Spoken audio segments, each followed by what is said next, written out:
रहीम अस्सलाम वालेकुम students, welcome back to my channel educational tips. कैसे हैं आप सब? उम्मीद करती हूँ आप सब बिल्कुल ठीक होंगे। तो बच्चों, आज ही मैं आपके साथ शेयर करने जा रही हूँ चैप्टर नंबर 2 मोबिलिटी का। चैप्टर नंबर 2 आज आपके साथ शेयर करूंगी। तो आप सब बच्चे अपना पेज नंबर ओपन कर लीजिए, पेज नंबर 12। पेज नंबर 12 के टॉप पे आ जाइए। तो ये रीडिंग है, तो स्टार्ट करते हैं अपना आज की रीडिंग का lecture. On Monday morning quick and I caught the first ferry to Nantucket. अब देखिए, चैप्टर नंबर 1 में वो जो हार्पूनर था उसका नाम क्विंक था ना। तो वो हम लास्ट टाइम पढ़ा था कि वो उन दोनों की बॉन्डिंग स्टैब्लिश हो जाती है, अच्छी बॉन्डिंग बन जाती है। और वो कहते हैं कि हम नंतुक तक दोनों साथ चलते हैं, ठीक है। तो अब वो अब आगे स्टोरी कंटिन्यू कर रहे हैं। वो कहते हैं कि अब उनका प्लान बन गया कि सुबह सुबह सुबह वो उठे और क्विंक और वो बच्चा, और वो उसने कहा कि वो दोनों, उन्होंने सबसे पहले फेरी, मैंने आप लोगों को पिछली लेक्चर में भी बताया था, फेरी का मतलब होता है जैसे हमारे यहाँ लोकल बसेस चलती हैं, इसी तरह से छोटी छोटी बोट्स, ठीक है। हम लोगों ने सबसे पहली फेरी नंतुक जाने के लिए पकड़ी। We arrived in the early evening, और हम नंतुक दोपहर से के टाइम पहुंच गए। And rented a room at an inn called the tripods. और जिधर हम लोग ने वो, और दोपहर के टाइम हम लोग उधर पहुंच गए थे नंतुक। और उधर जाकर हम लोगों ने एक रूम बुक किया अपने लिए, जहाँ पे हम लोग मतलब हमारी अपनी रिहाइश का ली। और जो हम लोगों ने जिस होटल में ली, वो उसका नाम क्या था, द ट्राईपॉड्स। आफ्टर अ हेटरी fish stew supper we discussed our plan for the next day. अब वो कहता है कि उसके बाद फिर हम लोगों ने जब रूम के अंदर चले गए, तो उसके बाद फिर हम लोगों ने फिश खाई। उसके बाद फिर हम लोगों ने प्लान बनाना शुरू कर दिया कि अगले दिन हम लोगों ने किस किस तरह से वेल पकड़नी है और क्या क्या करना है, ठीक है। उसके बाद फिर आ जाते हैं जो says you have to choose a ship for our voyage. Yojo एक इंसान का नाम है, एक शख्स का नाम है। उसने कहा कि आप लोगों को एक शिप पकड़नी होगी वोयुग जाने के लिए। क्विंग इन्फॉर्म मी, क्विंग ने मुझे बताया कि योजो ने कहा है कि उसको आप लोगों को, क्विंग और उस बच्चे को एक शिप पकड़नी होगी। He said he had spoken with his ideal Yojo, the small wooden figure he had been polishing the day before. उसने कहा कि मुझे योजो ने बताया है कि उसने ना अभी अभी ताज़ा ताज़ा ना लकड़ी की बोट बनाई है, और तो आप लोग उसी के ऊपर चले जाओ। And that the statue had insisted that I be the one to choose the whaling ship on which we were to travel. और फिर उस स्टैचू ने मुझे फोर्स करना शुरू कर दिया कि मेरी ही व्हेलिंग शिप के ऊपर आप लोग ट्रैवल करें। Of course I don't wish to make this important decision alone. अब जाहिर सी बात है, मैं अकेला तो नहीं ना ये हर चीज़ का फैसला कर सकता था, मेरे साथ तो क्विंग भी था। And I tried to convince Queen that the ideal were wrongs, but my new found friend would not listen to anything. मैंने क्वीन को समझाने की कोशिश भी की कि नहीं नहीं, हम इस तरह की चीज़ों के ऊपर नहीं सफ़र करते, ऐसे गोल्स नहीं रखते। और आइडियल का मतलब होता है गोल्स, ठीक है। ये जो बातें वो कह रहे हैं, उसको वो जो और बाकी सब लोग जो कह रहे हैं वो गलत कह रहे हैं। हम उनकी बातों को नहीं सुनते, ठीक है। लेकिन जो क्विंग था उसने मेरी एक ना सुनी। बट क्विंग, it's my first time on whaling ship. क्विंग, आई प्रोटेस्टेड। मैंने कहा कि क्विंग को कहा भी कि मेरा ये पहला ऐसा एक्सपीरियंस होगा कि मैं व्हेलिंग शिप के ऊपर ट्रैवल करूंगा। मैंने कहा भी कि नहीं जाते नहीं जाते, I know nothing about व्हेलिंग boats, मुझे कुछ भी नहीं पता। मैंने उसको कहा भी कि मुझे कुछ भी नहीं पता व्हेलिंग बोट्स के बारे में, कैसी होती हैं, कैसे चलाई जाती हैं। Yojo is always right, declared my friend. मेरे फ्रेंड कोई ने कहा कि योजो जो होता है ना, वो हमेशा सही की बात कहता है, वो गलत बात नहीं कहता। You will choose the right ship, हम बिल्कुल सही शिप चूज कर लेंगे, तुम फिक्र ना करो। So the next morning I walk to the harbour alone while Queen and Jojo stayed at the inn. इसलिए अब अगले दिन की सुबह को मैं हार्बर खुद अकेले ही चले गया, और क्विक और जोजो जो थे वो कमरे में ही ठहरे। After a lot of searching, I discovered that there were 3 whaling ships. काफ़ी ज़्यादा सर्च करने के बाद मैंने देखा कि 3 whaling ships खड़ी हुई हैं that were about to leave for long voyages. और वो जो whaling ships थी ना, वो लंबे लंबे रास्तों पे जा रही थी। The Devil Dam, the Tidbit and the ये Pokure, ये इन जगहों पे जा रही थी। ये वाली जो whaling ships थी। I inspected all 3 and decided the Pocod will be the most suitable. पहले मैंने तीनों को ऑब्जर्व किया कि इन तीनों में से कौन सी सबसे अच्छी है जिसके ऊपर मैं ट्रैवल करूं।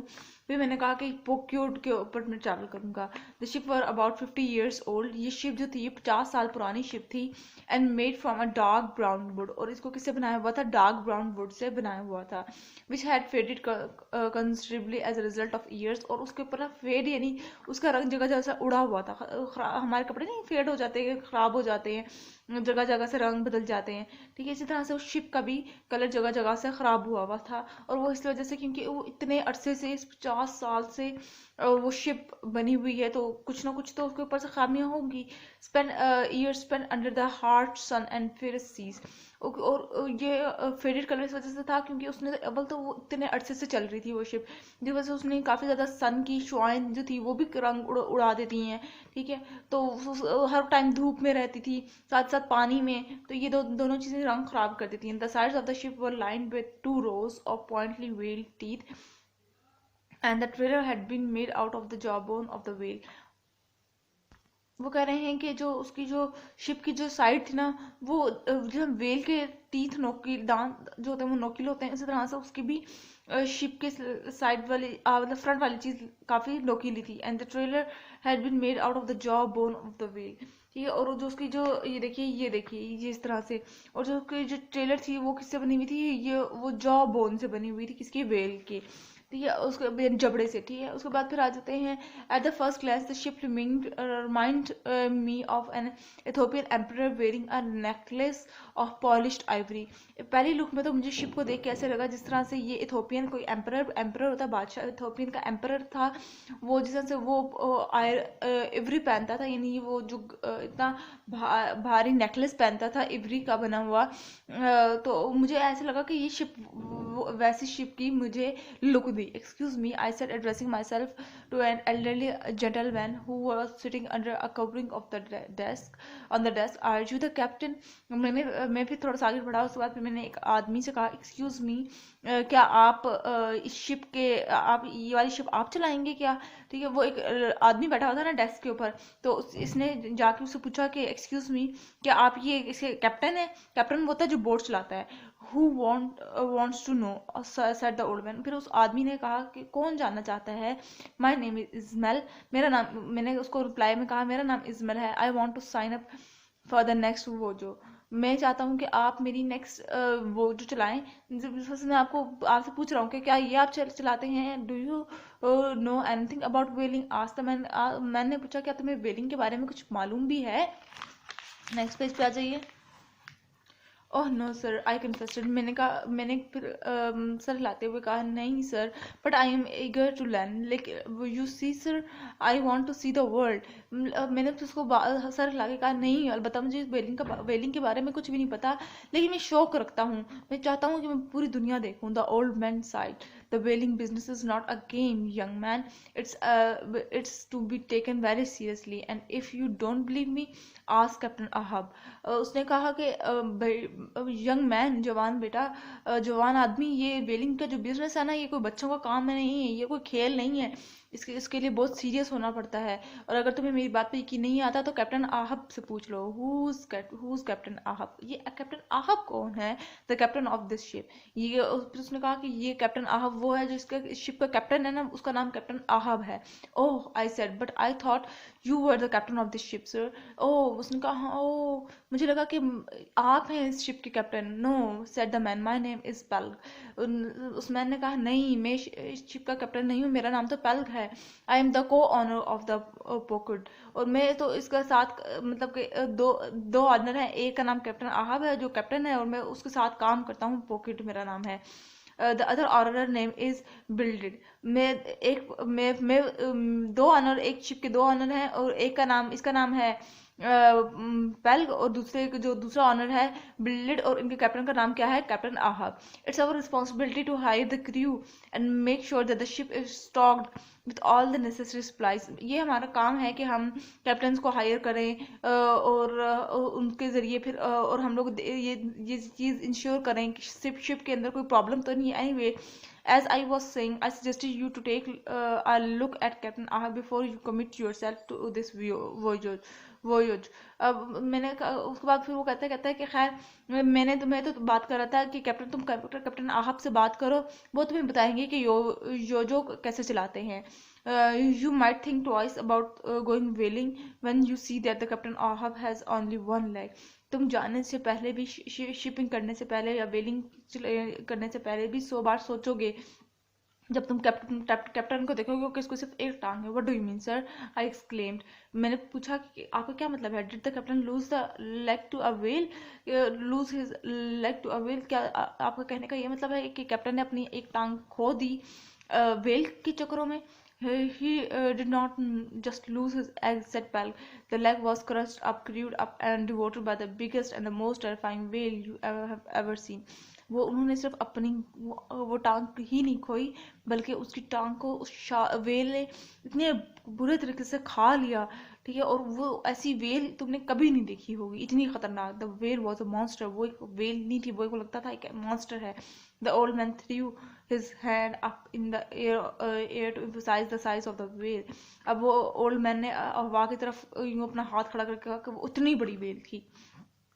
And I took a courteous step back. Now young man, अब वो उसने यंग मैन मतलब उसने ना एक थोड़ा सा पीछे हुआ ना, तो नाउ यंग मैन, अब तुम क्या सोचते हो जवान आदमी। Peleg continued looking at me with his eyes narrowing. Are you sure you still want to go whaling. अब वो जो पेल था ना, वो ना अब उसको ना कानी कानी आंखों से इतने कोर से देखना शुरू हो गया कि क्या तुम अब भी वेलिंग करना चाहोगे। दो Peleg story was a little alarming. हाँ, अलबत्ता ये बात थी कि जो उसकी पेल की जो स्टोरी सुनाई कि वो टांग खा गई वेल, उसकी इतनी बड़ी वेल थी, इतनी खतरनाक वेल थी, मॉन्स्टर थी।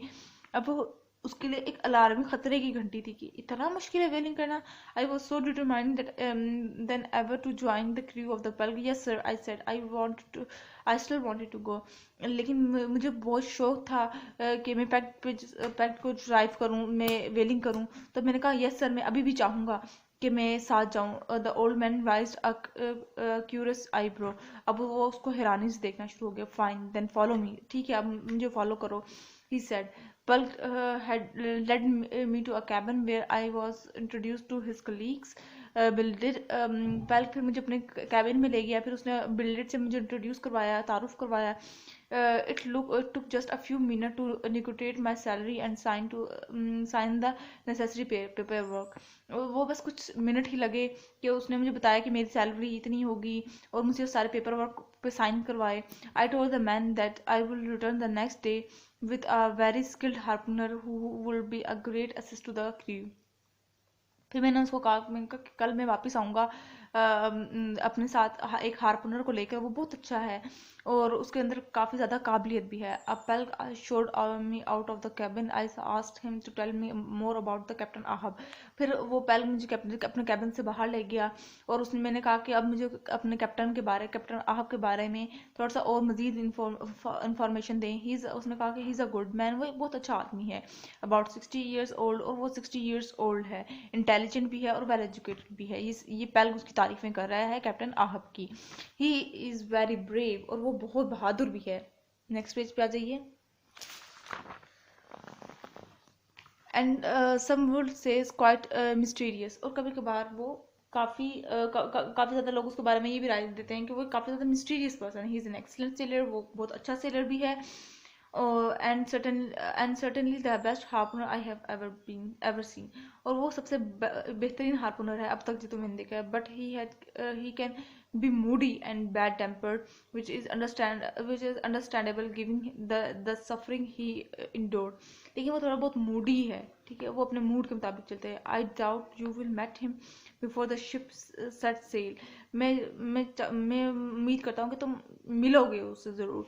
He has not been feeling too well and is at home resting. अभी तो वो अच्छा फील नहीं कर रहा, वो थोड़ा सा बीमार है, इस वजह से वो अपने घर पे आराम कर रहा है। I thank the man for his time. मैं उसका शुक्रिया अदा किया कि उसने मुझे अपना इतना कीमती टाइम दिया। And made my way back to the inn, और फिर मैं घर वापस for his time and made my way back to the inn. मैं उस इंसान उसका शुक्रिया अदा करता हूँ कि उसने मुझे अपना इतना टाइम दिया, और मैं फिर वापस अपने घर की तरफ, अपने होटल की तरफ रवाना हो जाता हूँ। I was quite curious to met this captain Ahab. और मुझे काफ़ी ज़्यादा क्यूरियोसिटी थी कि मैं कैप्टन आहब से, कि मुझे इतना ज़्यादा हो रहा था कि कैप्टन आहब कौन है, कैसा है, मैं मिलना चाहता था कैप्टन आहब से। I found his story to be both sad and exciting, क्योंकि जो उसने मुझे स्टोरी सुनाई थी ना, उसकी स्टोरी में बहुत उसके कैप्टन आहब की सैड स्टोरी थी और एक्साइटिंग भी थी कि कैसा इंसान है होगा ये। I could hardly wait to tell क्विंग माई न्यूज़, और मुझे बेसब्री से इंतजार था मैं जल्दी से बस किसी तरह से होटल पहुंच जाऊं और मैं क्वीन को ये न्यूज़ दूं, ठीक है। The next day Queen and I return to the port. उसके बाद फिर मैं अगले ही दिन मैं और क्वीन पोर्ट के पास आए, where the harpooner salary was determined and the relevant papers were signed, जहाँ पर वो हार्पूनर की सैलरी और पेपर वगैरह साइन हुए थे। We left the ship in a jolly mood. हमने शिप को छोड़ दिया अपने अच्छे से मूड में, talking excitedly about the journey that lay ahead. और हम लोग अपने उस सफ़र के बारे में बातें कर रहे थे जो कि आने वाले अभी कुछ ही पलों में आने वाला है। When we suddenly ran into a stranger man, जो कि अचानक से एक स्ट्रेंजर मैन हमारे पास आया। He was dressed in a faded jacket and the torn trouser and his face was marked with a small pox scars। फिर हम लोग इतनी देर में एक आदमी से मिले जिसकी जैकेट के ना रंग उड़े हुए थे, मतलब कि खराब सी जैकेट पहनी हुई थी, ट्राउजर पहनी हुई थी, और उसके फेस के ऊपर ना छोटे छोटे स्कार्स, लकीरें, निशान बने हुए थे। Are you travelling on that ship, क्या तुम उस शिप पे ट्रैवल करोगे? He asked waving a thick finger at the port. उसने पोर्ट की तरफ इशारा करते हुए कहा कि क्या तुम उस शिप के ऊपर सफ़र करने वाले हो? Yes I answered why. हाँ, मैंने कहा हाँ, लेकिन आप क्यों ये बात पूछ रहे हैं? Have you met the captain yet, क्या तुम अभी तक कैप्टन से मिले हो? No I replied. मैंने कहा नहीं। Ahab is a dangerous man. A dangerous man? I tell you, Ahab बहुत खतरनाक इंसान है, बहुत खतरनाक, मैं तुम्हें बता रहा हूँ। He obsessed and his obsession had driven him mad. उसने ऐसे बोला और इस तरह से लग रहा था जिस तरह से वो जो बात बोल रहा है वो पागल हो गया है। You should not travel on his ship, तुम लोगों को इस शिप के ऊपर नहीं ट्रैवल करना होगा। Obsessed, I repeated, with what? आप हैं, ये आप क्या कह रहे हैं? The whale shouted the man. एक वेल, वो आदमी चिल्लाया। क्विंग एंड आई एक्सचेंज ग्लैंस, हम क्विंग और मैंने एक दूसरे को देखा हैरत से। Look here sir, I said, मैंने कहा इधर देखें sir. I don't know what you are talking about, and frankly, I don't care either. Please step aside and let us be on our way. मैंने कहा कि हमें नहीं पता सर आप हमें क्या ये बातें बोल रहे हैं, प्लीज़ साइड पे होइए और हमें हमारे सफ़र की तरफ रवाना होने दो। The man shook his head, उस इंसान ने अपना सर हिलाया। Don't say, I don't want you, he shouted after us. ये ना ऐसे, उसने इतना चिल्ला के उस इंसान ने हमें बोला कि ऐसे ना कहो, मैं तुम्हें वार्न कर रहा हूँ, वार्न नहीं कर रहा। Quick and I walked on and the stranger man was quickly forgotten.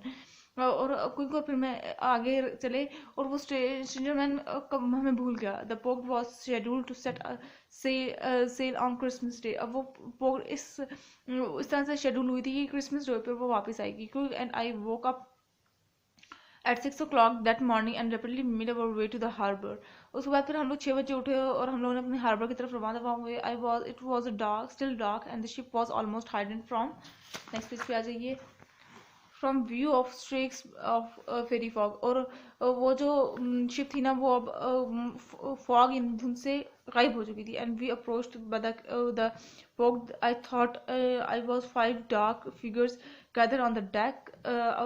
I assumed that they were sailors, but when we borrowed the ship, we saw there was no one around except for an old man who was sound asleep। अब जब हम लोग port में गए तो हम लोगों ने देखा कि डेस्क के ऊपर ना आदमी जो है ना वो सौदा कर रहे हैं। तो हमें लगा कि ये शायद वो सेलर्स हैं, जो कि ये शायद सेलर्स होंगे, ठीक है। लेकिन फिर हम लोग जब अंदर गए तो मैंने देखा कि उधर कोई भी नहीं था सिवाय हमारे एक हमारे अलावा एक और ओल्ड मैन था, बूढ़ा इंसान था, जो कि जिसके सोने की आवाज़ें आ रही थी। By sunrise the port was noisy with crew members carrying boxes and unpacking their things. और जब सुबह हुई तो पोर्ट के अंदर से इतनी आवाज़ें आना शुरू हो गई लोगों की, अपनी चीज़ें अनपैक कर रहे थे। We were later informed that the captain Ahab has boarded the ship the night before and that he plan to remain in his cabin. और उसके बाद फिर हम लोगों को पता चला कि कैप्टन आहब ने एक शिप बारो की थी और अब वो अपने कैबिन में है। Finally the anchor was pulled up and the Pequod set off across the icy ocean. उसके बाद फिर वो पोग फाइनली रवाना हुई और वो आईसी ओशन की तरफ चल रही थी। ठीक हो गया जी। तो ये था आज का लेक्चर। आई होप सो आपको समझ आ गया होगा। अगर आज का लेक्चर आप सबको समझ आ गया है तो मेरे चैनल को सब्सक्राइब कर दीजिएगा, वीडियोस को लाइक कर दीजिएगा और साथ साथ बेल आइकन को प्रेस करना मत भूलिएगा। इससे भी आने वाली हर लेटेस्ट अपडेट सबसे पहले आप तक पहुंचेगी। मिलती हूँ किसी और वीडियो में। दुआ में याद रखिएगा, अपना ख्याल रखिएगा। अल्लाह हाफिज़।